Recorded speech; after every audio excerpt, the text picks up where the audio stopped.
Hey, this is Gary with Jolly Dolly, and in this video I'm going to show you how to upgrade these onboard chargers in the Jolly Dolly Power Plus motorized dolly with these external 4 amp chargers that are much more powerful, using this retrofit kit that basically installs a charge port on the side of your dolly. These onboard chargers worked great for a year or two, but somewhere along the line we got a bad batch of them and it's caused some battery issues. So we're scrapping that completely. All dollies now ship with this charger, and we offer this retrofit kit for anyone who's had any battery issues as a result.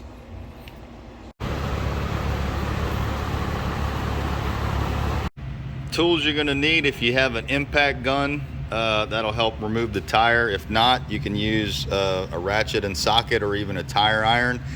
Some of these are 13/16 and some might be 7/8 or even 3/4. You're going to need a ratchet with an extension and an 8mm socket. If you don't have that, you can use an 8mm wrench or even a nut driver.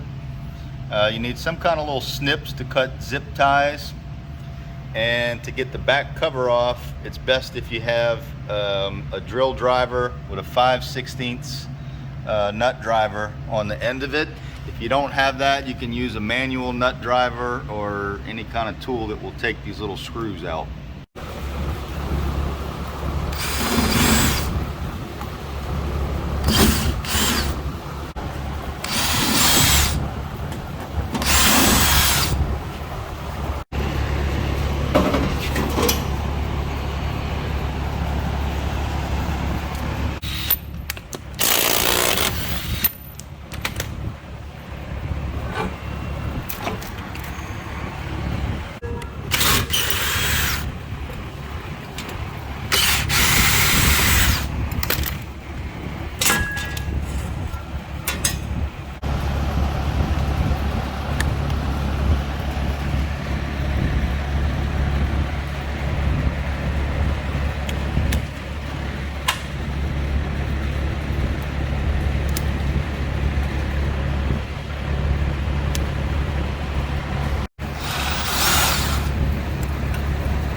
All right, this is how we program a battery indicator for a Jolly Dolly motorized dolly.